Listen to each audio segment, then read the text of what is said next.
Olá, meninos, olá, meninas, tudo bem? Professor Yelton, professor de História, e na última aula nós finalizamos o assunto, né, relacionado à centralização monárquica, né, a centralização política na Europa, lá no século XIII, século XIV, e hoje nós vamos começar a falar sobre esse novo assunto, né, que está associado à unidade 2 do livro didático de vocês, tá? O assunto referente ao renascimento.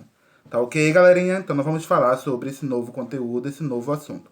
Então eu trago aqui a imagem, né, uma imagem renascentista, criada lá no finalzinho do século XV, que tem como título O Nascimento de Vênus, que é uma pintura de Sandro Botticelli, um italiano que vai representar nessa época, né, um pouco da cultura, né, um pouco da religiosidade também, né, da época, através de quadros, através de imagens em templos religiosos nesse momento.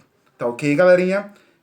Mais na frente eu vou mostrar para vocês um pouco dessas características, eu vou mostrar para vocês quais são as influências que esses artistas vão ter nesse momento para representar, né, as suas obras, para mostrar as suas obras, para pintar, criar essas obras de arte, tá? Mas vocês já podem estar observando aí, né, algo que você não conseguia observar dentro das pinturas realizadas e publicadas, né, pinturas expostas lá na Idade Média, que é partes do corpo. Lembrem, gente, na Idade Média vai haver uma preocupação muito grande em se preservar o corpo humano. Por quê? Porque o corpo humano é um templo para é, os sujeitos que viviam na Europa medieval, tá ok? Então esse templo, ele não poderia estar sendo exposto. Já no Renascimento a gente consegue observar essa mudança de pensamento, essa mudança de atitude em relação ao corpo humano, em relação ao ser humano, tá ok, galerinha? Mas nós vamos observar essas características ao longo das aulas, tá bom?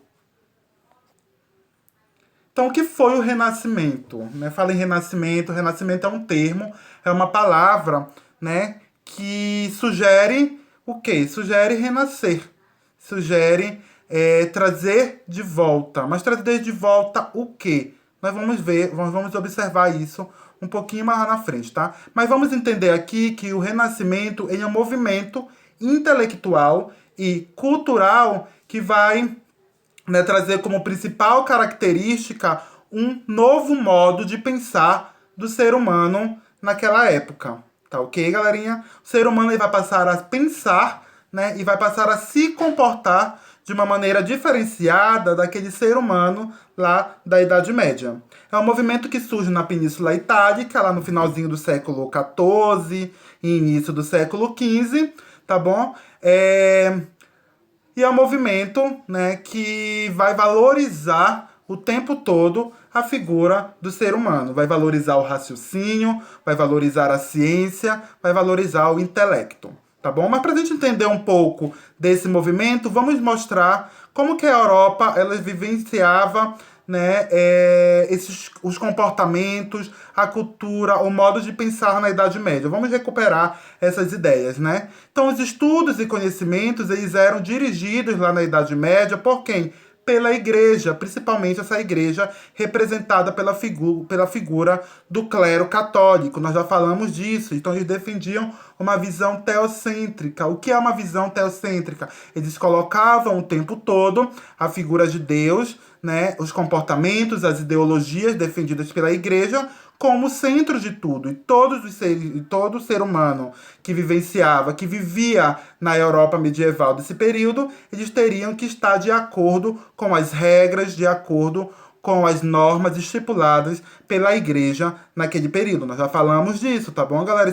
Eu só tô aqui recuperando, trazendo um pouco, né, essa ideia, trazendo um pouco esse pensamento para vocês, para a gente entender como que o Renascimento vai se estruturar, como que o Renascimento vai se posicionar na Europa moderna a partir lá do finalzinho do século XIV, início do século XV, tá bom? Então lembrem, Europa medieval, visão teocêntrica, Deus no centro de tudo. Todos os sujeitos que viviam naquela área da Europa naquele período, eles estavam sendo dirigidos pelo clero, estavam sendo dirigidos pela igreja, então eles tinham que se comportar de acordo com as normas estipuladas por essa igreja, de acordo com as ideias, com as ideologias, com o pensamento colocado pela igreja naquele momento. Tá bom, galera? Tendo em vista se diferenciar, né, desse comportamento do homem medieval, né, alguns intelectuais, alguns artistas lá do finalzinho do século XIV e início do século XV, eles vão buscar inspirações na Antiguidade Clássica. Então é como se eles fossem... essa Antiguidade Clássica, ela renascesse, ela voltasse a fazer parte, né, do contato da cultura do homem, tá bom? Mas uma coisa é clara, gente, essa antiguidade clássica, ela nunca deixou de existir. Ela estava presente, sim, lá na Europa medieval, só que ela não estava presente com uma força tão grande como ela vai se fazer presente na Europa moderna a partir de agora, tá bom, galera?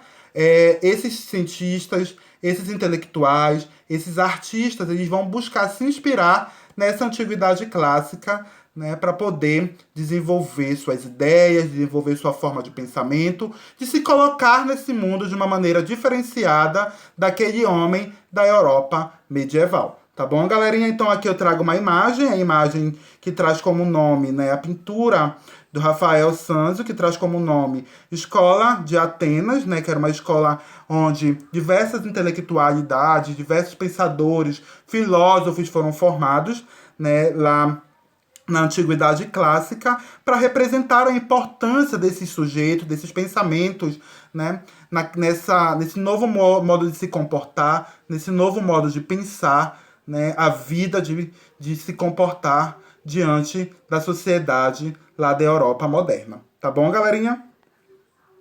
Mas por que Renascimento? Né? Vamos ler esses quadrinhos aí para a gente entender melhor.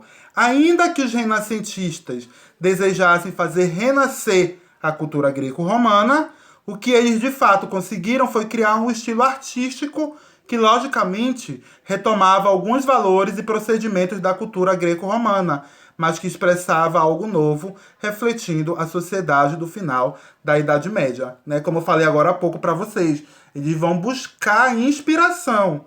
Essa cultura da Antiguidade Clássica, ela não vai acontecer tal qual aconteceu na Antiguidade Clássica na Europa moderna. Esses gregos, esses romanos antigos, eles vão influenciar a partir do pensamento, a partir da sua arte, né, esses novos sujeitos da Europa moderna. Então eles vão buscar, eles vão beber da Antiguidade Clássica. Mas eles não vão reproduzir tal qual acontecia na Antiguidade Clássica. Tá bom, galerinha? Com isso, se criou uma visão equivocada da Idade Média. Né? Por que vai se criar essa visão equivocada?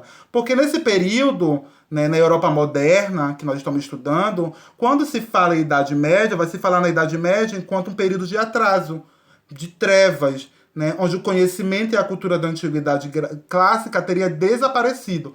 Mas como eu falei agora há pouco para vocês, essa cultura greco-romana, essa antiguidade clássica, ela não vai desaparecer. Ela vai estar presente lá na Europa medieval, tá bom? Vai estar presente. Claro que não vai estar presente numa intensidade tão grande, mas ela vai estar presente.